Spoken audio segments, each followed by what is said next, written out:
Hello.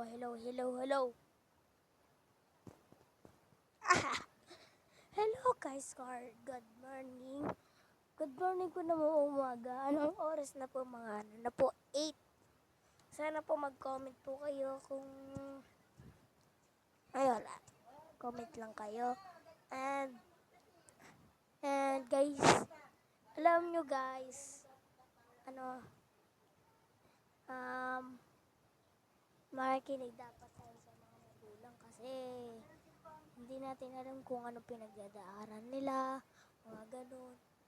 Okay guys, dapat hindi tayo pasaway sa mga magulang at makinig agad sa mga utusan para hindi matago ang kanyang cellphone at makinig na mabuti at huwag na mura-murahin pagtangkad at sana maging mabuti kayo guys at mag-comment na lang kayo guys.